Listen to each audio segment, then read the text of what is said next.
ಇದು SS digital channel, Shri ಸುಮಂಗಲಿ digital channel. ನೀವು ನೋಡ್ತಾ ಇದ್ದೀರಿ ಸುದ್ದಿ ಸಮಯ, ಸ್ಥಳೀಯ ಸುದ್ದಿಗಳಿಗಾಗಿ. ಸುದ್ದಿ ಸಮಯದ ಪ್ರಾಯೋಜಕರು Mahalakshmi jewellers, gold hub, main road, Kalaburagi ಮತ್ತು ಅರುಜೀವ Kalaburagi. Welcome to Arujiva. Experience holistic wellness through Ayurveda, naturopathy, yoga, dhyan and satsang. A state-of-the-art gym, serene wellness spaces, a refreshing swimming pool, comfortable accommodations and a sprawling 30-acre green farm provides everything you need for your healing. Come, heal and rediscover yourself. Arujiva, where ancient wisdom meets modern wellness.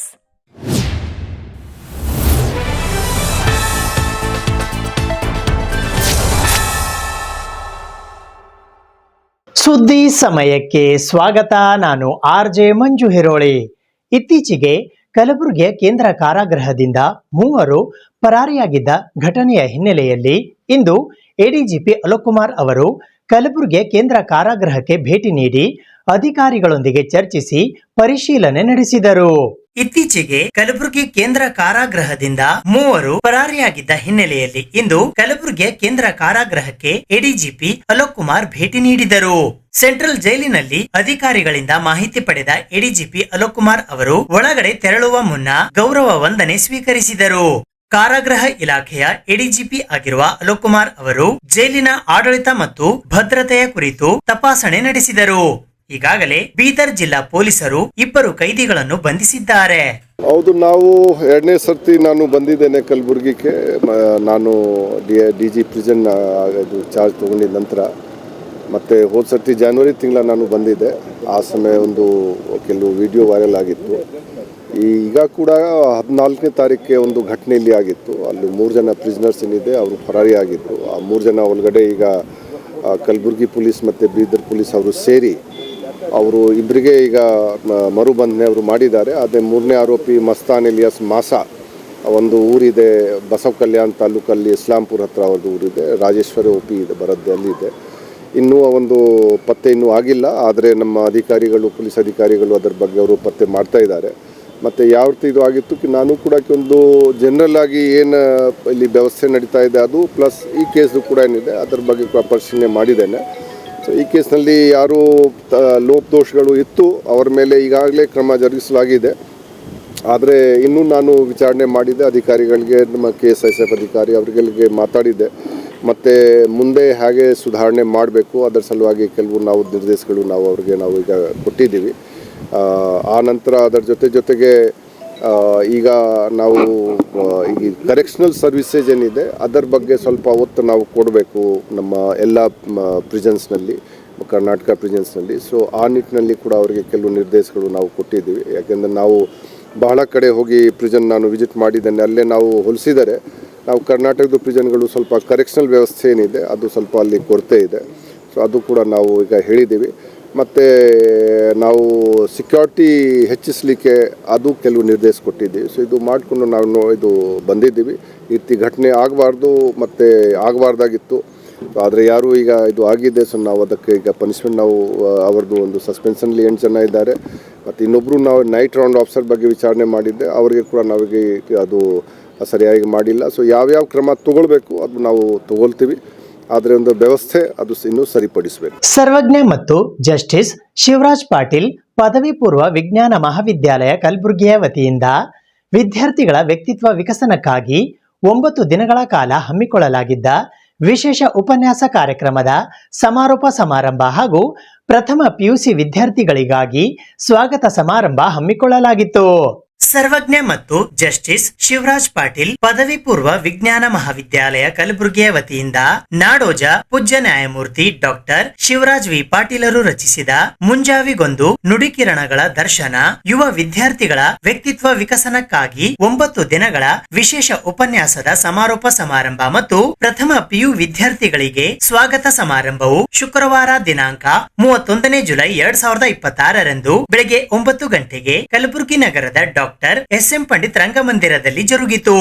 ಈ ಕಾರ್ಯಕ್ರಮದಲ್ಲಿ ದಿವ್ಯ ಸಾನ್ನಿಧ್ಯ ವಹಿಸಿ ವಿಶೇಷ ಪ್ರವಚನಕಾರರಾಗಿ ಮುದಗಲ್ ತಿಮ್ಮಾಪುರದ ಶ್ರೀ ಮಹಂತೇಶ್ವರ ಮಠ ಕಲ್ಯಾಣ ಆಶ್ರಮದ ಪ್ರವಚನ ಯೋಗಿ ಪರಮ ಪೂಜ್ಯ ಶ್ರೀ ಮಹಂತ ಸ್ವಾಮಿಗಳು ಆಗಮಿಸಿದ್ದರು. ಉದ್ಘಾಟನೆಗಾಗಿ ಕರ್ನಾಟಕ ಉಚ್ಚ ನ್ಯಾಯಾಲಯದ ನ್ಯಾಯಮೂರ್ತಿಗಳಾದ ಗೌರವಾನ್ವಿತ ನ್ಯಾಯಮೂರ್ತಿ ಶ್ರೀ ದೇವದಾಸ್ ಆಗಮಿಸಿದ್ದರು. ಮುಖ್ಯ ಅತಿಥಿಗಳಾಗಿ ನಿವೃತ್ತ ಜಿಲ್ಲಾ ನ್ಯಾಯಾಧೀಶರಾದ ಎಸ್.ಎಂ. ಪಾಟೀಲ್ ಆಗಮಿಸಿದ್ದರು. ಅಧ್ಯಕ್ಷತೆಯನ್ನು ಸರ್ವಜ್ಞ ಶಿಕ್ಷಣ ಸಂಸ್ಥೆಗಳ ಸಮೂಹ ಕಲಬುರ್ಗಿ ರಾಯಚೂರಿನ ಸಂಸ್ಥಾಪಕರಾದ ಪ್ರೊಫೆಸರ್ ಚೆನ್ನಾರೆಡ್ಡಿ ಪಾಟೀಲ್ ವಹಿಸಿದ್ದರು. ಸರ್ವಜ್ಞ ಕಾಲೇಜು ಕಲಬುರ್ಗಿಯ ಮುಖ್ಯ ಶೈಕ್ಷಣಿಕ ನಿರ್ದೇಶಕರಾದ ಅಭಿಷೇಕ್ ಚೆನ್ನಾರೆಡ್ಡಿ ಪಾಟೀಲ್ ಐಐಟಿ ಮುಂಬೈ ಇವರು ವೇದಿಕೆ ಮೇಲೆ ಉಪಸ್ಥಿತರಿದ್ದರು. ಈ ಸಮಾರಂಭದಲ್ಲಿ ಸರ್ವಜ್ಞ ಕಾಲೇಜು ಕಲಬುರ್ಗಿಯ ಪ್ರಾಂಶುಪಾಲರಾದ ಪ್ರಶಾಂತ್ ಕುಲಕರ್ಣಿ, ಜಸ್ಟಿಸ್ ಶಿವರಾಜ್ ಪಾಟೀಲ್ ಕಾಲೇಜು ಕಲಬುರ್ಗಿಯ ಪ್ರಾಂಶುಪಾಲರಾದ ವಿನುತಾ ಆರ್ಬಿ, ಪ್ರಭುಗೌಡ, ಕರುಣೇಶ್ ಹಿರೇಮಠ್, ಗುರುರಾಜ್ ಸೇರಿದಂತೆ ಬೋಧಕೇತರರು ಮತ್ತು ವಿದ್ಯಾರ್ಥಿ ವೃಂದದವರು ಉಪಸ್ಥಿತರಿದ್ದರು. ಚೆನ್ನಾರೆಡ್ಡಿ ಪಾಟೀಲ್ ರವರು ಸ್ವಾಗತ ಭಾಷಣ ಮಾಡಿದರು. ನಂತರ ಜ್ಯೋತಿ ಬೆಳಗಿಸುವ ಮೂಲಕ ಸಮಾರಂಭವನ್ನು ಉದ್ಘಾಟಿಸಲಾಯಿತು. ಅತಿಥಿಗಳ ಸನ್ಮಾನದ ನಂತರ ದ್ವಿತೀಯ ಪಿಯುಸಿ ವಿದ್ಯಾರ್ಥಿಗಳು ಪ್ರಥಮ ಪಿಯು ವಿದ್ಯಾರ್ಥಿಗಳಿಗೆ ಹೂಗುಚ್ಛ ನೀಡುವ ಮೂಲಕ ಸ್ವಾಗತಿಸಿದರು. ಸ್ವಾಗತದ ನಂತರ ನ್ಯಾಯಮೂರ್ತಿ ದೇವದಾಸ್ ರವರು ಉದ್ಘಾಟನಾ ಭಾಷಣ ಮಾಡಿದರು. ಎಲ್ಲ ಅತಿಥಿಗಳ ಭಾಷಣದ ನಂತರ ವಿದ್ಯಾರ್ಥಿಗಳು 9 ದಿನಗಳ ವಿಶೇಷ ಉಪನ್ಯಾಸದ ಕುರಿತು ತಮ್ಮ ಅನಿಸಿಕೆಗಳನ್ನು ವ್ಯಕ್ತಪಡಿಸಿದರು. ವರ್ಗದವರು ಜೊತೆಗೆ ಯಾವತ್ತೂ ಕೂಡ ಈ ಕಾರ್ಯಕ್ರಮವನ್ನ ನ್ಯಾಯಮೂರ್ತಿಗಳ ನುಡಿಮುತ್ತುಗಳನ್ನ ಅದರ ಪ್ರವಚನ ಹೇಳಿದಂತೆ ದಿನಾಲು ಪತ್ರಿಕೆಯಲ್ಲಿ ಅದನ್ನ ಪ್ರಕಟ ಮಾಡಿ ಬೇರೆ ಬೇರೆ ಪಾಲಕರು ಕೂಡ ಬೇರೆ ಬೇರೆ ಮಕ್ಕಳು ಕೂಡ ಅದನ್ನ ಕಟಿಂಗ್ ಮಾಡ್ಕೊಂಡು ಮನೆಯಲ್ಲಿ ಇಟ್ಕೊಂಡು ಇದನ್ನೆಲ್ಲ ಓದ್ತಾ ಇದ್ದಾರೆ. ನಾನು ಸ್ವತಃ ನೋಡ್ತಾ ಇದ್ದೇನೆ, ಬಹಳಷ್ಟು ಮಕ್ಕಳು ಅದನ್ನು ಓದ್ತಾ ಇದ್ದಾರೆ. ಹಿಂಗಾಗಿ ಪತ್ರಿಕಾ ಮಾಧ್ಯಮದ ಮಿತ್ರರು ಕೂಡ ಬಂದಿದ್ದಾರೆ. ಅವರಿಗೂ ಕಾರ್ಯಕ್ರಮಕ್ಕೆ ನಾನು ಸ್ವಾಗತ ಸುಸ್ವಾಗತ ಕೋರ್ತಾ ಇದ್ದೇನೆ. ಕೊನೆಯದಾಗಿ ಆ ಕಾರ್ಯಕ್ರಮ ಹಾಜರಿರ್ತಕ್ಕಂಥ ಎಲ್ಲ ಮುದ್ದು ವಿದ್ಯಾರ್ಥಿಗಳು, ಇದು ಕಾರ್ಯಕ್ರಮ ನಿಮಗೋಸ್ಕರವಾಗಿರ್ತಕ್ಕಂಥ ಕಾರ್ಯಕ್ರಮ. ಹಿಂಗಾಗಿ ನಿಮ್ಮ ಕಾರ್ಯಕ್ರಮ ಬಂದಿರತಕ್ಕಂಥ ನಿಮಗೂ ಈ ಕಾರ್ಯಕ್ರಮಕ್ಕೆ ಸ್ವಾಗತನ ಕೋರುತ್ತಾ, ಕೊನೆಯದಾಗಿ ನಮ್ಮ ಸರ್ವಜ್ಞ ಮತ್ತು ಜಸ್ಟಿಸ್ ಶಿವರಾಜ್ ಪಾಟೀಲ್ ಕಾಲೇಜುಗಳ ಮುಖ್ಯ ಶೈಕ್ಷಣಿಕ ನಿರ್ದೇಶಕರಾಗಿರ್ತಕ್ಕಂಥ ಶ್ರೀ ಅಭಿಷೇಕ್ ಪಾಟೀಲ್ ಅವರು ವೇದಿಕೆ ಮೇಲಿದ್ದಾರೆ. ಅವ್ರಿಗೂ ಕೂಡ ಕಾರ್ಯಕ್ರಮಕ್ಕೆ ಸ್ವಾಗತ ಸುಸ್ವಾಗತ ಕೋರುತ್ತಾ. We all have covered our first step to our success, I think. So by admitting to this college, the activities, the opportunities we do get here, and the attitude and gratitude we get to learn in this college is wonderful. And we share the ideas and follow the path shown by our Honorable Justice Shivraj Patil sir. There is a saying by sir which goes like, I like it personally, which goes like, one needs inspiration, motivation, aspiration, determination and perception to reach to their desired destination. Indeed, there is an internal meaning of each word, my dear friends. And yes, I think everyone have taken the advantages and utilized these days what pravachana, every word, every sentence, every saying, every thought the sir has said was meaningful, and I hope everyone have taken the advantages of those days. ಹಿಂದೆ professor Chenna Reddy ಅವರು ಬಂದು ನನ್ನ ಹತ್ರ justice Shivraj Patil ಸಾಹೇಬರು ನಿಮಗೆ ಈ ಆಹ್ವಾನವನ್ನು ಕೊಡಬೇಕು ಅಂತ ಹೇಳಿದ್ದಾರೆ, ಆದ್ದರಿಂದ ಬಂದಿದ್ದೀವಿ ಅಂತ ಹೇಳಿದಾಗ ನನಗೆ ಬಹಳ ಹಿಂದೆ ಜಸ್ಟಿಸ್ ಶಿವರಾಜ್ ಪಾಟೀಲ್ ಅವರನ್ನು ಮೊದಲನೇ ಸರಿ ನೋಡಿದ್ದ ನೆನಪಾಯಿತು. ನಾನು ಅವಾಗಿನ್ನೂ ಕಾಲೇಜಲ್ಲಿ ಓದ್ತಾ ಇದ್ದೆ. ನನ್ನ ತಂದೆಯವರು ಜಸ್ಟಿಸ್ ಎಂ ರಾಮಕೃಷ್ಣ ಅವರು ಆಗ ಹೈಕೋರ್ಟ್ ಜಡ್ಜ್ ಆಗಿದ್ದರು. ಜಸ್ಟಿಸ್ ಶಿವರಾಜ್ ಪಾಟೀಲ್ ಅವರು ಇನ್ನೂ ಜಡ್ಜ್ ಆಗಿರಲಿಲ್ಲ. ಅವರು ಮುಂದೆ ವಕೀಲರಾಗಿ ಸೇವೆ ಸಲ್ಲಿಸ್ತಾ ಇದ್ದರು. ಆವಾಗ ಆ ದಿನಗಳಲ್ಲಿ ಜಸ್ಟಿಸ್ ಶಿವರಾಜ್ ಪಾಟೀಲ್ ಅವರು ಅವರ ಮನೆಗೆ ನಮ್ಮನ್ನು ಕರೆಸಿ ನಮಗೆ ಸತ್ಕಾರ ಮಾಡಿದ್ದು ನನಗೆ ಈಗಲೂ ನನ್ನ ಮನದಲ್ಲಿ ಬಹಳ ಅಚ್ಚಳಿಯದೆ ಉಳಿದಿದೆ. ಬಹಳ ದೊಡ್ಡ ವ್ಯಕ್ತಿಯಾಗಿ ಬೆಳೆದಿದ್ದಾರೆ ಜಸ್ಟಿಸ್ ಶಿವರಾಜ್ ಪಾಟೀಲ್ ಅವರು. ರಾಯಚೂರಿನಲ್ಲಿ ಯಾವುದೋ ಒಂದು ಹಳ್ಳಿಯಲ್ಲಿ ಹುಟ್ಟಿ ಇಲ್ಲಿ ಗುಲ್ಬರ್ಗಾದಲ್ಲಿ ವ್ಯಾಸಂಗ ಮಾಡಿ ತದನಂತರ ಬೆಂಗಳೂರಿಗೆ ಬಂದು ವಕೀಲಿಕೆ ವೃತ್ತಿಯನ್ನು ಪ್ರಾರಂಭ ಮಾಡಿದ ದಿನಗಳನ್ನು ನೆನೆಸ್ಕೊಂಡ್ರೆ ಅಲ್ಲಿಂದ ಹೈಕೋರ್ಟ್ ಜಡ್ಜ್ ಆಗಿ ಸುಪ್ರೀಂ ಕೋರ್ಟ್ ಜಡ್ಜ್ ಆಗಿ ಅವರು ತಮ್ಮ ಜೀವನವನ್ನು ಯಾವ ಮಾರ್ಗದಲ್ಲಿ ಸಾಗಿಸಿದ್ದಾರೆ ಅಂತ ನೋಡಿದ್ರೆ ಭಾಳ ಖುಷಿಯಾಗುತ್ತೆ. ಸರ್ವಜ್ಞ ಜಸ್ಟಿಸ್ ಶಿವರಾಜ್ ಪಾಟೀಲ್ ಪದವಿ ಪೂರ್ವ ವಿಜ್ಞಾನ ಮಹಾವಿದ್ಯಾಲಯ ಕೇವಲ ವ್ಯಾಸಂಗ ಕೊಡುವಂತ ಸಂಸ್ಥೆ ಅಲ್ಲ, ಇದೊಂದು ಗುಣಾತ್ಮಕ ಸಾಂಸ್ಕೃತಿಕ ಮತ್ತು ಗುಣಾತ್ಮಕ ವಿದ್ಯಾ ಕೇಂದ್ರ ಅಂತ ಹೇಳಿದ್ರೆ ತಪ್ಪಾಗಲಾರದು. ಇಂದಿನ ದಿನದಲ್ಲಿ ಸಮಾಜದಲ್ಲಿ ನಾವು ನೋಡ್ತಾ ಇದ್ದೀವಿ, ನೈತಿಕತೆ ಮೌಲ್ಯ ದಿನ ದಿನಕ್ಕೆ ಕುಸಿತಾ ಇದೆ. ಸಣ್ಣ ಪುಟ್ಟ ವಿಷಯಗಳಿಗಾಗಿ ಜಗಳ, ಬಡದಾಟ, ದರೋಡೆ, ಸುಲಿಗೆ ಆಗ್ತಾ ಇದ್ದೇವೆ. ಅಂಥದನ್ನು ಆಗಬಾರದು. ಮಕ್ಕಳಲ್ಲಿ ಒಳ್ಳೆ ಮಾರ್ಗದರ್ಶನ ನೀಡಿ ಅವರಿಗೆ ಒಳ್ಳೆ ಸಮಾಜದಲ್ಲಿ ನಾಗರಿಕರಾಗಿ ಬೆಳೆಸುವ ಉದ್ದೇಶದಿಂದ ಪ್ರೊಫೆಸರ್ ಚೆನ್ನಾರೆಡ್ಡಿ ಸಾಹೇಬರು ಹಗಲಿರುಳು ಮಕ್ಕಳ ಸಲುವಾಗಿ ಇಂಥ ಕಾರ್ಯಕ್ರಮವನ್ನು ಆಯೋಜಿಸಿ ಸಾಕಷ್ಟು ಪ್ರಯತ್ನ ಮಾಡ್ತಿದ್ದು ನಾವು ನೋಡ್ತಾ ಇದ್ದೀವಿ.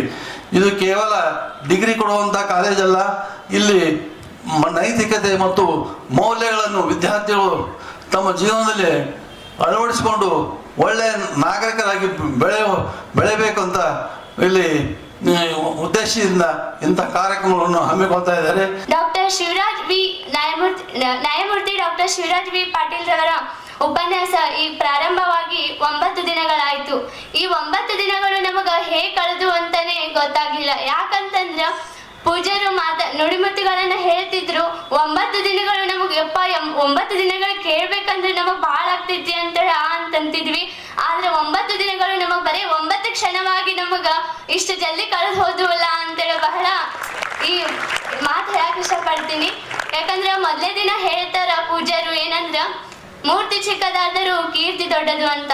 ಶಿಲ್ಪಿಗಳು ನಮಗೆಲ್ಲ ನಿಮ್ಗೆ ಗೊತ್ತದ, ಪ್ರೈಮರಿ ಒಳಗೊಂದು ಕತೆ ಹೇಳ್ತಿದ್ರು. ಏನಂತಂದ್ರ, ಶಿಲ್ಪಿ 3 ಕಲ್ಲುಗಳನ್ನ ತಗೋತಾನ. ಆ ಮೊದಲೇ ಕಲ್ಲನ್ನ ಶಿಲೆಯನ್ನಾಗಿ ಮಾಡ್ಬೇಕಾದ್ರೆ ಹೊಟ್ಟಿರ್ತಾನ, ಅದಕ್ಕ ಪೆಟ್ಟು ಕೊಡ್ತಾನ. ಆದ್ರ ಆ ಮೂರ್ತಿ ಏನ್ ಮಾಡ್ತೈತಂದ್ರ ಪೆಟ್ಟನ್ನ ಸಹಿಸ್ಕೊಳ್ಳಲ್ಲ. ಮತ್ತೆ 2ನೇ ಕಲ್ಲಿಗೆ ಪೆಟ್ಟನ್ನ ಕೊಡ್ತಾನ, ಅದನ್ನು ಸಹ ಸಹಿಸ್ಕೊಳ್ಳಲ್ಲ. 3ನೇ ಕಲ್ಲಿಗೆ ಪೆಟ್ಟನ್ನು ಕೊಟ್ಟಾಗ ಆ ಕಲ್ಲು ಪೆಟ್ಟನ್ನ ನುಂಗಿ ಎಲ್ಲಾ ಕಷ್ಟಗಳನ್ನ ನುಂಗಿ ಕಿಶಂದ್ರ ಕಡೆಯದಾಗಿ ಒಂದು ದೊಡ್ಡ ಮೂರ್ತಿಯಾಗಿ ಶಿಲ್ಪಿ ಕಡೆಯಿಂದ ಶಿಲೆಯಾಗಿ ಕಿಶಂದ್ರ ದೇವಸ್ಥಾನದಲ್ಲಿ ಪೂಜಿಸಲ್ಪಡ್ತಾರ. ಇದರಿಂದ ನಮಗೆ ಏನ್ ತಿಳಿತು ಅಂತಂದ್ರ, ಶಿಲ್ಪಿಯ ಹಾಗೇನೆ ಸಹ ನಮ್ಮ ಶಿಕ್ಷಕರು ನಮಗೆ ತಿದ್ದಿ ತೀಡಿ ಮತ್ ಬುದ್ಧಿಯನ್ನ ಹೇಳಿ ಕಿಶಂದ್ರ ನಮಗ ಒಳ್ಳೆಯದಾದ ಮಾರ್ಗದರ್ಶನವನ್ನ ತೋರಿಸ್ತಾರಂತಂದ್ರ, ನಾವು ಗುರುವಿನ ಗುಲಾಮರಾಗಿ ನಾವು ಆ ಮಾರ್ಗದರ್ಶನದಲ್ಲೇ ಹೋದ್ರ ನಮ್ಮ ಗುರಿಯನ್ನ, ನಮ್ಮ ಸಾಧನೆಯನ್ನ ನಾವು ತಲುಪಬಹುದು ಅನ್ನೋ ಯೋಚನೆ ನನ್ನಲ್ಲಿ ಮೂಡ್ ಬಂತು ಅಂತ ಹೇಳಕ್ ಇಷ್ಟಪಡ್ತೀನಿ. ತಿಳಿಲಾರ್ದನೆ ತಪ್ಪು ಮಾಡ್ತಿದ್ವಿ.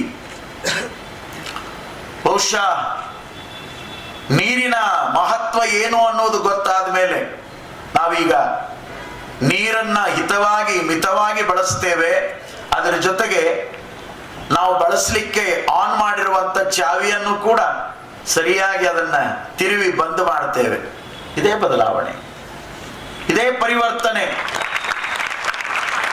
ನೀವೆಲ್ಲ ವಿಜ್ಞಾನದ ವಿದ್ಯಾರ್ಥಿಗಳು, ಅದರ ಬಗ್ಗೆ ನಾನು ಬಹಳಷ್ಟು ಹೇಳಿದ್ದೇನೆ. ಇವತ್ತು ಒಂದು ಹನಿ ನೀರನ್ನ ನಾವ್ಯಾರೂ ಕೂಡ ಈ ಜಗತ್ತಿನೊಳಗೆ ಸೃಷ್ಟಿ ಮಾಡ್ಲಿಕ್ಕೆ ಆಗೋದಿಲ್ಲ. ಇರುವ ನೀರನ್ನ, ದೇವರು ಕೊಟ್ಟ ಆ ಪರಮ ಪ್ರಸಾದವನ್ನ ನಾವು ಗೌರವಿಸಿ ಬಳಕೆ ಮಾಡ್ಕೋಬೇಕು. ಅದರ ಜೊತೆಗೆ ನಾವು ನಿತ್ಯ ಬಳಸುವಂತ ಅನ್ನ, ಅದು ನಮ್ಮನ್ನ ಸಂರಕ್ಷಣೆ ಮಾಡುವಂತ ಅನ್ನಪ್ರಸಾದ. ಹಾಗಾಗಿ ಆ ಕುರಿತಾಗಿನೂ ನಮಗೆ ಎಚ್ಚರಿಕೆ ಇರಬೇಕು. ಇದು ಜೀವನದ ಒಂದು ಸಂಸ್ಕೃತಿಯಾಗಿ ಬಳಕೆಯಾಗಬೇಕು. ಯಾವುದನ್ನ ಸೃಷ್ಟಿ ಮಾಡಲಿಕ್ಕೆ ನಮಗೆ ಹಕ್ಕಿಲ್ಲವೋ ಅದನ್ನು ಹಾಳು ಮಾಡುವ ಹಕ್ಕು ಕೂಡ ನಮಗಿಲ್ಲ. ಅದನ್ನು ಸದ್ಬಳಕೆ ಮಾಡಲಿಕ್ಕೆ ಮಾತ್ರ ನಮಗೆ ಅಧಿಕಾರ ಇದೆ. ವಿಚಾರ ಮಾಡಿ, ಕಲಬುರಗಿಯಲ್ಲಿ ಎಷ್ಟು ನೀರಿನ ಕೊರತೆಯಾಗಿದೆ. ಈಗ ಟ್ಯಾಂಕರ್ಗಳ ಮೂಲಕ ನೀರನ್ನು ತಂದು ಹಾಕುವಂತ ವಿಚಿತ್ರ ಕಾಲಘಟ್ಟದಲ್ಲಿ ನಾವು ಬದುಕ್ತಾ ಇದ್ದೇವೆ. ನಾನು ನೀರನ್ನ ಬಳಸುವಂತ ಎಲ್ಲರಲ್ಲಿ ಕಳಕಳಿಯಿಂದ ವಿನಂತಿ ಮಾಡಿಕೊಳ್ಳೋದೇನು ಅಂದ್ರೆ, ಯಾವ ಅವಶ್ಯಕತೆಗೆ ಎಷ್ಟು ನೀರನ್ನು ಬಳಸ್ಕೊಳ್ಬೇಕು ಅನ್ನುವಂಥ ಅರಿವಿನ ಜಾಗೃತಿಯಲ್ಲಿ ನಾವೇನಾದರೂ ಜೀವನ ಮಾಡಿದರೆ ಅದು ಎಂದೂ ಕೂಡ ವ್ಯರ್ಥ ಆಗೋದಿಲ್ಲ. ಬಹಳ ಜನರಿಗೆ ಆ ಅರಿವೇ ನಮಗಿಲ್ಲ.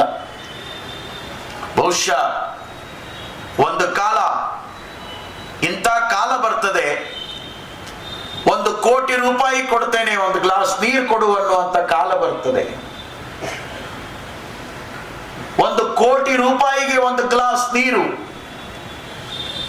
ಕಾರಣ ವೇಸ್ಟ್ ಮಾಡಬಾರದು. ಮುಂದೆ ಬರುವ ನಮ್ಮ ಜನಾಂಗ ಬದುಕಿ ಹೋದ ನಮ್ಮನ್ನ ಶಪಿಸಬಾರದು. ಎಲ್ಲದನ್ನ ಹಾಳು ಮಾಡಿ ಹೋದ್ರು ಅನ್ನುವಂತ ರೀತಿಯೊಳಗ ಅವ್ರು ಯಾರು ನೊಂದುಕೊಳ್ಳಬಾರದು.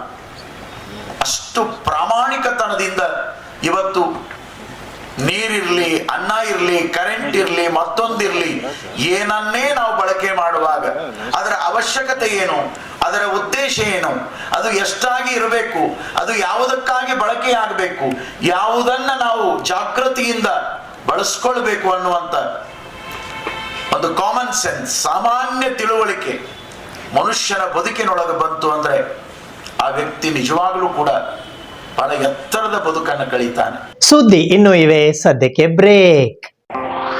ಇದು SS ಡಿಜಿಟಲ್ ಚಾನಲ್, ಶ್ರೀ ಸುಮಂಗಲಿ ಡಿಜಿಟಲ್ ಚಾನಲ್. ನೀವು ನೋಡ್ತಾ ಇದ್ದೀರಿ ಸುದ್ದಿ ಸಮಯ, ಸ್ಥಳೀಯ ಸುದ್ದಿಗಳಿಗಾಗಿ. ಸುದ್ದಿ ಸಮಯದ ಪ್ರಾಯೋಜಕರು Mahalakshmi jewellers, gold hub, main road, Kalaburagi ಮತ್ತು ಅರುಜೀವ Kalaburagi. Welcome to Arujiva. Experience holistic wellness through Ayurveda, naturopathy, yoga, dhyan, and satsang. A state-of-the-art gym, serene wellness spaces, a refreshing swimming pool, comfortable accommodations, and a sprawling 30-acre green farm provides everything you need for your healing. Come, heal, and rediscover yourself. Arujiva, where ancient wisdom meets modern wellness.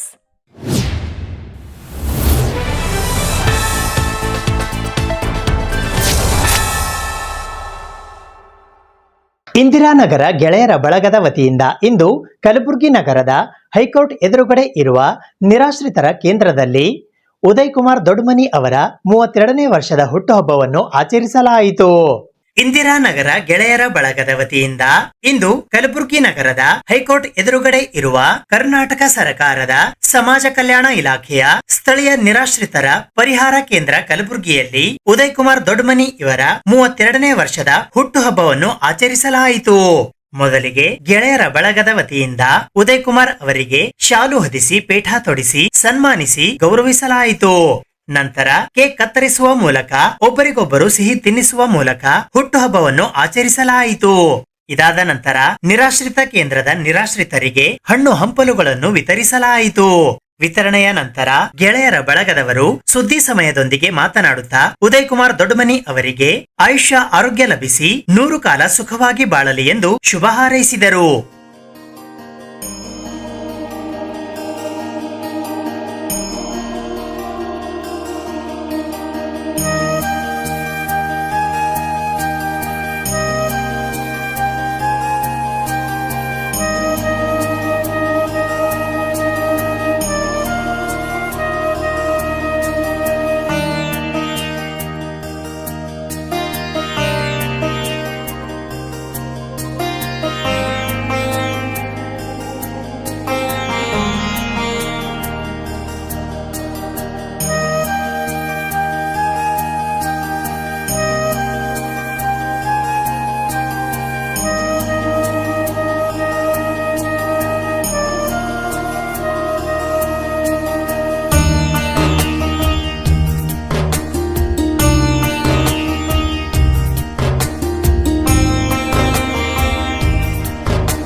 ನಮ್ಮ ಆತ್ಮೀಯ ಸೋದರಾದ ಉದಯ್ ಕುಮಾರ್ ದೊಡ್ಡಮನಿಯವರ ಹುಟ್ಟುಹಬ್ಬದ ಅಂಗವಾಗಿ ಇವತ್ತು ನಿರಾಶಕ್ತಿ ಕೇಂದ್ರ ಎಲ್ಲ ನಮ್ಮ ಸ್ನೇಹಿತರು ಮತ್ತು ಹಾಗೂ ಅವರ ಅಭಿಮಾನಿಗಳನ್ನು ಎಲ್ಲರೂ ಕೂಡಿ ಒಂದು ಅರ್ಥಪೂರ್ಣವಾಗಿ ಇವತ್ತು ಅವ್ರ ಬರ್ಡೇ ಸೆಲೆಬ್ರೇಷನ್ ಮಾಡಲಾಯಿತು.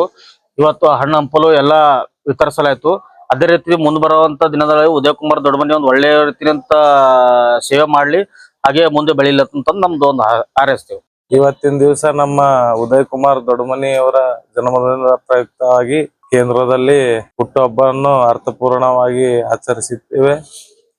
ಹಣ್ಣು ವಿತರಣೆ ಹಾಗೂ ಕೇಕ್ ಕತ್ತರಿಸುವ ಮೂಲಕ ಉದಯ್ ಅವರ ಹುಟ್ಟುಹಬ್ಬವನ್ನು ಆಚರಣೆ ಮಾಡಿ ಎಲ್ಲ ಒಂದು ನಿರಾಶ್ರಿತರಲ್ಲಿ ಆಚರಿಸಿದ್ದೇವೆ. ಹುಟ್ಟುಹಬ್ಬದ ಶುಭಾಶಯಗಳು. ಇವತ್ತಿನ ದಿನ ನನ್ನ ಹುಟ್ಟುಹಬ್ಬದ ಅಂಗವಾಗಿ ನನ್ನ ಸ್ನೇಹಿತರ ಬಳಗ ಮತ್ತು ಎಲ್ಲ ನನ್ನ ಅಣ್ಣತಮ್ಮಂದಿರೆಲ್ಲ ಸೇರಿ ಇವತ್ತು ನಿರಾಶ್ರಿತ ಕೇಂದ್ರದಲ್ಲಿ ಬಂದು ಹಣ್ಣು ಹಂಪಲು ಹಚ್ಚುವ ಮುಖಾಂತರ ನನ್ನ ಹುಟ್ಟುಹಬ್ಬವನ್ನು ಆಚರಿಸಿ ಈ ದಿನ ನನಗೆ ಒಂದು ಶುಭ ಕೋರುವ ಒಂದು ಒಳ್ಳೆಯ ದಿನವಾಗಿ ನನಗೋಸ್ಕರ ಈ ತರ ಎಲ್ಲ ಕಲಿತು ಎಲ್ಲರೂ ಹುಟ್ಟುಹಬ್ಬವನ್ನು ಆಚರಿಸ್ಯಾರ. ಅದಕ್ಕೆ ನಾ ಎಲ್ಲರಿಗೂ ಚಿತ್ರಋಣವಾಗಿ ಧನ್ಯವಾದ ಕೋರ್ಲಕ್ಕೆ ಇಷ್ಟಪಡ್ತೀನಿ. ಧನ್ಯವಾದಗಳು. ಕಲಬುರಗಿ ಜಿಲ್ಲೆಯ ಅಫಜಲ್ಪುರ ತಾಲೂಕಿನ ದೇವಲಗಾಣಗಾಪುರದಲ್ಲಿ ಯುವಕನ ಮೇಲೆ ಹಲ್ಲೆ ಮಾಡಿದವರ ವಿರುದ್ಧ ಕಠಿಣ ಕಾನೂನು ಕ್ರಮ ಕೈಗೊಳ್ಳುವಂತೆ ಆಗ್ರಹಿಸಿ ಜಿಲ್ಲಾ ಕೋಲಿ ಕಬ್ಬಲಿಗ ಸಮನ್ವಯ ಸಮಿತಿ ಕಲಬುರಗಿಯ ವತಿಯಿಂದ ಇಂದು ಕಲಬುರಗಿ ನಗರದ ಜಿಲ್ಲಾಧಿಕಾರಿಗಳ ಕಚೇರಿಯ ಎದುರು ಪ್ರತಿಭಟನೆ ನಡೆಸಲಾಯಿತು. ಕಲಬುರಗಿ ಜಿಲ್ಲೆಯ ಅಫಜಲ್ಪುರ ತಾಲೂಕಿನ ದೇವಲಗಾಣಗಾಪುರ ಗ್ರಾಮದಲ್ಲಿ ದತ್ತು ಖರ್ಚಿ ಮಾಗಣಗೇರಿ ಎಂಬ ಯುವಕನನ್ನು ದುಷ್ಕರ್ಮಿಗಳು ಮಾರಕಾಸ್ತ್ರಗಳಿಂದ ಹಲ್ಲೆ ಮಾಡಿದವರ ವಿರುದ್ಧ ಕಠಿಣ ಕ್ರಮ ಮತ್ತು ಸಂತ್ರಸ್ತರಿಗೆ ಸೂಕ್ತ ಪರಿಹಾರ ನೀಡುವಂತೆ ಆಗ್ರಹಿಸಿ ಜಿಲ್ಲಾ ಕೋಲಿ ಕಬ್ಬಲಿಗ ಸಮನ್ವಯ ಸಮಿತಿ ಕಲಬುರಗಿಯ ವತಿಯಿಂದ ಕಲಬುರಗಿ ಜಿಲ್ಲೆಯ ಕೋಲಿ ಕಬ್ಬಲಿಗ ಸಮುದಾಯದ ವತಿಯಿಂದ ಬೃಹತ್ ಪ್ರತಿಭಟನೆ ಮತ್ತು ಸಾಂಕೇತಿಕ ಧರಣಿಯು ದಿನಾಂಕ 31 ಜುಲೈ 2026ರಂದು ಕಲಬುರಗಿ ನಗರದ ಜಿಲ್ಲಾಧಿಕಾರಿಗಳ ಕಚೇರಿಯ ಎದುರು ಹಮ್ಮಿಕೊಳ್ಳಲಾಗಿತ್ತು. ಹರಿತವಾದ ತಲವಾರುಗಳಿಂದ ಸುಮಾರು 35ರಿಂದ 40 ಬಾರಿ ವಾರ್ ಮಾಡಿರುವುದರಿಂದ ಯುವಕನ ಪರಿಸ್ಥಿತಿ ಚಿಂತಾಜನಕವಾಗಿ ಅವನು ಆಸ್ಪತ್ರೆಯಲ್ಲಿ ಸಾವು ಬದುಕಿನೊಡನೆ ಹೋರಾಟ ಮಾಡುತ್ತಿದ್ದಾನೆ. ತಂದೆ ತಾಯಿ ಇಲ್ಲದ ಈ ಯುವಕನಿಗೆ ಆಸ್ಪತ್ರೆಯ ಚಿಕಿತ್ಸಾ ವೆಚ್ಚ ಭರಿಸುವ ಶಕ್ತಿ ಇಲ್ಲ. ಸರಕಾರ ಕೂಡಲೇ ಅವನ ಹೆಚ್ಚಿನ ಚಿಕಿತ್ಸೆಗಾಗಿ ಕ್ರಮ ಕೈಗೊಳ್ಳಬೇಕು ಎಂದು ಮನವಿ ಮಾಡಲಾಯಿತು. ಈ ಪ್ರತಿಭಟನೆಯಲ್ಲಿ ಅವಣ್ಣ ಮ್ಯಾಕೇರಿ, ಶರಣಪ್ಪ ತಳವಾರ್, ಬಸವರಾಜ್ ಸಪ್ಪಣಗೋಳ್, ಬಸವರಾಜ್ ಬೂದಿಹಾಳ್, ವಿದ್ಯಾಧರ್ ಮಂಗಳೂರ್, ರಮೇಶ್ ನಾಟಿಕಾರ್, ಮಲ್ಲಿಕಾರ್ಜುನ್ ಎಮ್ಮೆನೂರ್, ಸೂರ್ಯಕಾಂತ್ ಔರಾದ್, ರಮೇಶ್ ಜಮಾದಾರ್, ರಾಕೇಶ್ ಜಮಾದಾರ್, ಸಂತೋಷ್ ಕೋಲಿ, ಪ್ರೇಮ್ ಕೋಳಿ ಸೇರಿದಂತೆ ಇತರೆ ಅನೇಕರು ಪಾಲ್ಗೊಂಡಿದ್ದರು.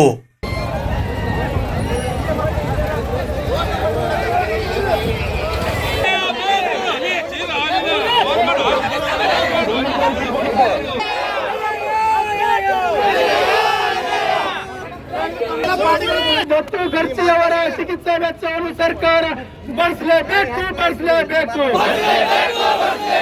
ದತ್ತು ಖರ್ಚಿಯವರಿಗೆ 25 ಲಕ್ಷ ಪರಿಹಾರ ಸರ್ಕಾರ ಕೊಡಲೇಬೇಕು.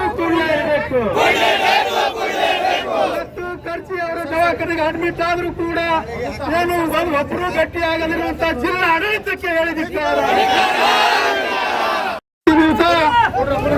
ಹಮ್ಮಿಕೊಂಡಂತ ಈ ಪ್ರತಿಭಟನೆಯಲ್ಲಿ ಪಾಲ್ಗೊಂಡಂತ ಎಲ್ಲ ಪಕ್ಷದ ಒಂದು ಮರೆತು ಇವತ್ತಿನ ದಿವಸ ಏನು ನಮ್ಮ ಹುಡುಗಾದಂತ ದತ್ತು ಖರ್ಚಿ ಇವ್ರ ಮೇಲೆ ಕೆಲವು ದುಷ್ಕರ್ಮಿಗಳು ಮಾರಕ ಅಸ್ತ್ರಗಳಿಂದ ಇವತ್ತಿನ ದಿವಸ ಕದ್ದು ಕಳೆದು ಇವತ್ತಿನ ದಿವಸ ಅವನ ಮೇಲೆ ಹಲ್ಲೆ ಮಾಡುವುದನ್ನು ಖಂಡಿಸಿ ಇವತ್ತ ಪ್ರತಿಭಟನೆಯನ್ನು ಮಾಡ್ತಾ ಇದೀವಿ. ಈ ಪ್ರತಿಭಟನೆಯಲ್ಲಿ ಭಾಗವಹಿಸಿದಂತ ಎಲ್ಲರಿಗೂ ಧನ್ಯವಾದಗಳು ಹೇಳ್ತಾ ಇದ್ದೀವಿ. ಬಂಧುಗಳೇ, ನಿಮಗೆ ಹೇಳೋದೇನೆಂದ್ರೆ ಇತ್ತೀಚಿನ ದಿನಗಳಲ್ಲಿ ಇವತ್ತಿನ ದಿವಸ ಕೋಲಿ ಕಬ್ಬಲಿಗ ಸಮುದಾಯ ಮತ್ತು ತಳವಾರ ಸಮಾಜದ ಮೇಲೆ ನಿರಂತರವಾದಂತಹ ಒಂದು ಹಲ್ಲೆ ನಡೀತಾ ಇವೆ. ಇದಕ್ಕೆ ತಾಜಾ ಉದಾಹರಣೆ ಎಂಬಂತೆ ಏನು ಮೊನ್ನೆ 24ನೇ ತಾರೀಕಿನ ದಿವಸ ರಾತ್ರಿ 2 ಗಂಟೆಗೆ ದತ್ತು ಖರ್ಚಿ ಎನ್ನುವಂತ ಆಟೋ ಚಾಲಕ ಇವತ್ತಿನ ದಿವಸ ಅವನಿಗೆ ತಾಯಿ ತಂದೆ ಯಾರು ಇಲ್ಲ, ಒಬ್ಬ ನಿರ್ಗತಿಕ ಹುಡುಗದನ. ಅವನ ಮೇಲೆ ಇವತ್ತಿನ ದಿವಸ ಕೆಲವು ದುಷ್ಕರ್ಮಿಗಳು ಇವತ್ತ ಮರಣಾಂತಕ ಹಲ್ಲೆ ಹೆಂಗ್ ಮಾಡ್ಯಾರಪ್ಪ ಅಂದ್ರ ಇವತ್ತ ಏನು ತಲವಾರ್ಗಳಿಂದ ಇವತ್ತ ಹತಾರ್ಗಳಿಂದ ಇವತ್ತ ಕಬ್ಬು ಹೆಂಗ್ ಕಡಿತಾರ ಹಂಗ 39 ಸಲ ಕಡ್ದಾರ. ಇಡೀ ನಾಗರಿಕ ಸಮಾಜ, ಇಡೀ ಪೊಲೀಸ್ ಇಲಾಖೆನೆ ತಲೆ ತಗ್ಗಿಸುವಂತ ವಿಚಾರದ ಬಂಧುಗಳು ಇವತ್ತಿನ ಸರ್ಕಾರಕ್ಕೆ ನಾಚಿಕೆ ಮಾನ ಮರ್ಯಾದೆ ಲಜ್ಜೆಗೆಟ್ಟ ಸರ್ಕಾರಕ್ಕೆ ಏನಾದ್ರೂ ಇದ್ರೆ ಇವತ್ತಿನ ದಿವಸ ನೀವು ಹೆಂಗ ಆರೋಪಿಗಳನ್ನು ಬೀದರ್ದಾಗ ಹಿಡಿದು ಕಲಬುರಗಿ ತಂದು ಹಿಂಗೆ ಎನ್ಕೌಂಟರ್ ಮಾಡ್ತಿರಲ್ಲ, ಅವತ್ತೇ ಆರೋಪಿಗಳು ಹಿಡಿದು ನಿಜವಾಗ್ಲೂ ನಿಮ್ಮಲ್ಲಿ ದಮ್ಮ ತಾಕತ್ತಿತ್ತು, ಅವತ್ತೇ ನೀವು ಎನ್ಕೌಂಟರ್ ಮಾಡಬೇಕಾಗಿತ್ತು. ಯಾಕೆ ಮಾಡಲಿಲ್ಲ ನೀವು? ಇನ್ನೊಂದು ಪ್ರಶ್ನೆನ ಕೇಳಕ್ಕೆ ಇಷ್ಟಪಡ್ತೀನಿ ಸರ್ಕಾರಕ್ಕೆ. ಇವತ್ತಿನ ದಿವಸ ಈ ಸಮಾಜದಲ್ಲಿರುವಂತ ಯಾವುದೇ ಕಡು ಬಡವ ಇರಲಿ, ಅವನಿಗೆ ಸಂಪೂರ್ಣವಾದ ಜವಾಬ್ದಾರಿ ಸರ್ಕಾರದಿರ್ತದೆ. ಆ ಹುಡುಗರಿಗೆ ತಂದೆ ತಾಯಿ ಯಾರು ಇಲ್ಲ, ಅವೊಬ್ಬ ನಿರ್ಗತಿಕ ಹುಡುಗದನ. ಕ್ಷುಲ್ಲಕ ಕಾರಣಗಳಿಂದ ಇವತ್ತಿನ ದಿವಸ ಆರೋಪಿಗಳು ಇವತ್ತಿನ ದಿವಸ ಅಂತ ಮಾರಕಾಸ್ತ್ರಗಳಿಂದ ಅವನ ಜೀವನ ಅವತ್ತೇ ಹೋಗ್ಬೇಕಾಗಿತ್ತು. ಆದ್ರ ಇವತ್ತಿನ ದಿವಸ ಅವರ ತಾಯಿ ತಂದೆ ಮಾಡಿದ ಪುಣ್ಯದಿಂದ ಇವತ್ತು ಅವನು ಬದುಕುಳಿತಾ ಇದ್ದಾನೆ, ಸಾವು ಬದುಕಿನ ಜೊತೆ ಇವತ್ತು ಹೋರಾಟ ಮಾಡ್ತಾ ಇದ್ದಾನೆ. ಆದ್ರೆ ಜಿಲ್ಲಾಡಳಿತ ಪೊಲೀಸ್ ಇಲಾಖೆ ಮಾತ್ರ ಚಕ್ಕಂದ ಆಡ್ತಾ ಇದೆ. ಪೊಲೀಸ್ ಇಲಾಖೆ ಮತ್ತು ಜಿಲ್ಲಾಡಳಿತ ಚಕ್ಕಂದ ಆಡ್ತಾ ಇದೆ. ಜನಪ್ರತಿನಿಧಿಗಳು ಇದ್ದು ಸತ್ತಂಗಾಗ್ಯಾರ. ಯಾಕೆ ನಿಮ್ಗೆ ಇವತ್ತಿನ ದಿವಸ ಆ ಒಬ್ಬ ವ್ಯಕ್ತಿಗೆ ಸುಮಾರು 10-12 ಲಕ್ಷ ಇವತ್ತಿನ ದಿವಸ ಖರ್ಚೆ ಆಗ್ತಾ ಇದೆ. ಅವನ ಜೀವ ಉಳಿಬೇಕಪ್ಪ ಅಂದ್ರ ಅದಕ್ಕೆ ಯಾರು ಜವಾಬ್ದಾರರು? ಜಿಲ್ಲಾಡಳಿತ ಇವತ್ತಿನ ದಿವಸ ಭೇಟಿ ಕೊಟ್ಟದ ಅವ್ರಿಗೆ? ಮಾನ್ಯ ಜಿಲ್ಲಾಧಿಕಾರಿಗಳು ಆಸ್ಪತ್ರೆ ಭೇಟಿ ಕೊಟ್ಟಿದ್ದೀರಾ? ಮಾನ್ಯ ADC ಅವರು ಭೇಟಿ ಕೊಟ್ಟಿದ್ದೀರಾ? ಮಾನ್ಯ ತಹಶೀಲ್ದಾರ್ ಭೇಟಿ ಕೊಟ್ಟಿದ್ದೀರಾ? ಆ ಕ್ಷೇತ್ರ ಶಾಸಕ MY ಪಾಟೀಲ್ ಭೇಟಿ ಕೊಟ್ಟಿದ್ದೀರಾ? ಏನ್ ಮಾಡ್ತಾ ಇದ್ದೀರಿ ನೀವು? ಅಂದ್ರ ಏನಾಗಲಕ್ಕ ಕೋಲಿ ಸಮಾಜದವ್ರಿಗೆ ಯಾರು ಹೇಳೋರಿಲ್ಲ, ಕೇಳೋರಿಲ್ಲ. ಜಿಸ್ಕಾ ಲಾಠಿ ಉಸ್ಕಾ ಬೈಸಂಗೆ ನಡೆದ. ಇವ್ರ ಬರೇ ಓಟ್ ಹಾಕಲ್ಕ ಅಟ್ಟೆ ಸೀಮಿತ. ಇವ್ರ ಮೇಲೆ ಏನ್ ಅನ್ಯಾಯ ಆದ್ರೂ ಯಾರು ಕೇಳೋರಿಲ್ಲ, ಇವ್ರ ಮೇಲೆ ಹಲ್ಲೆ ಆದ್ರೂ ಕೇಳೋರಿಲ್ಲ, ಬರ್ಬರ ಹತ್ಯೆ ಆದ್ರೂ ಕೇಳೋರಿಲ್ಲ, ಅಪ್ರಾಪ್ತ ಬಾಲಕಿಯರ ಮೇಲೆ ಅತ್ಯಾಚಾರ ಆದ್ರೂ ಕೇಳೋರಿಲ್ಲ. ಆದ್ರ ಓಟ್ ಮಾತ್ರ ಇವ್ರ ಬೇಕು. ಅದಕ್ಕೆ ಇವತ್ತಿನ ದಿವಸ ನಮಗೇನದಪ್ಪ ಅಂದ್ರ ಆ ಒಬ್ಬ ವ್ಯಕ್ತಿಗೆ ಏನಾಗ್ಯದ, ಆ ವ್ಯಕ್ತಿ ಮೇಲೆ ಹಲ್ಲೆ ಮಾಡದಂತ ಏನು ಇವತ್ತ ಆತಂಕವಾದಿಗಳದಾರಲ್ಲ ಅವರಿಗೆ ಇವತ್ತ ಕಠಿಣವಾದಂತಹ ಶಿಕ್ಷೆ ಆಗ್ಬೇಕು. ಆಗಸ್ಟ್ 2ರಂದು ಮಂಗಳ ಕಳಶ ಸ್ಥಾಪನೆ ಕಾರ್ಯಕ್ರಮ ಅತ್ಯಂತ ಭಕ್ತಿಭಾವದಿಂದ ಆಯೋಜಿಸಲಾಗಿದೆ ಎಂದು ಕಲಬುರಗಿ ಜಿಲ್ಲಾ ಸಕಲ ಜೈನ ಸಮಾಜ ಆದಿನಾಥ ದಿಗಂಬರ ಜೈನ ಮಂದಿರ ಗಾಜಿಪುರ ಕಲಬುರಗಿಯ ವತಿಯಿಂದ ಇಂದು ಪತ್ರಿಕಾಗೋಷ್ಠಿಯ ಮೂಲಕ ಮಾಹಿತಿ ನೀಡಲಾಯಿತು.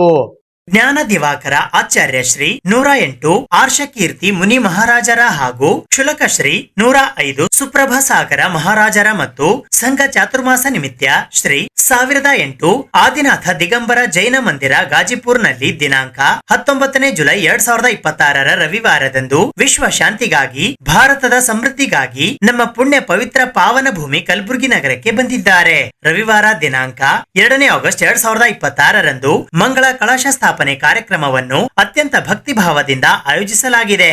ಅಂದು ಬೆಳಿಗ್ಗೆ 6:30ಕ್ಕೆ ಆದಿನಾಥ ದಿಗಂಬರ ಜೈನ ದೇವಸ್ಥಾನದಿಂದ ಕೋಠಾರಿ ಭವನದವರೆಗೆ ಮಂಗಳ ವಿಹಾರ, 8:30 ಗಂಟೆಗೆ ಭಗವಂತರ ಅಭಿಷೇಕ, 9 ಗಂಟೆಗೆ ಕಲ್ಯಾಣ ಮಂದಿರ ವಿಧಾನ, ಮಧ್ಯಾಹ್ನ 12:30 ಗಂಟೆಗೆ ಚಾತುರ್ಮಾಸದ ಮಂಗಳ ಕಲಶ ಸ್ಥಾಪನೆಯ ಕಾರ್ಯಕ್ರಮ, ಸಾಯಂಕಾಲ 4ರಿಂದ 5 ಗಂಟೆಯವರೆಗೆ ಆಚಾರ್ಯ ಶ್ರೀಗಳ ಮಂಗಳ ಪ್ರವಚನ, ಸಂಜೆ 6 ಗಂಟೆಯಿಂದ SM ಪಂಡಿತ್ ರಂಗಮಂದಿರದಿಂದ ಗಾಜಿಪುರ ಜೈನ ಮಂದಿರದವರೆಗೆ ಸಕಲ ವಾದ್ಯ ಮೇಳದೊಂದಿಗೆ ಭವ್ಯ ಮಂಗಳ ಕಳಶ ಯಾತ್ರೆ, ಸಂಜೆ 7ರಿಂದ ಗಾಜಿಪುರ ಜೈನ ಬಸದಿಯಲ್ಲಿ ಕಳಶ ಸ್ಥಾಪನೆ ನೆರವೇರಿಸಲಾಗುವುದು ಎಂದು ಕಲಬುರಗಿ ಜಿಲ್ಲಾ ಜೈನ ಸಮಾಜ ಆದಿನಾಥ ದಿಗಂಬರ ಜೈನ ಮಂದಿರ ಗಾಜಿಪುರ ಕಲಬುರಗಿಯ ವತಿಯಿಂದ ಇಂದು ಪತ್ರಿಕಾಗೋಷ್ಠಿಯ ಮೂಲಕ ಮಾಹಿತಿ ನೀಡಲಾಯಿತು.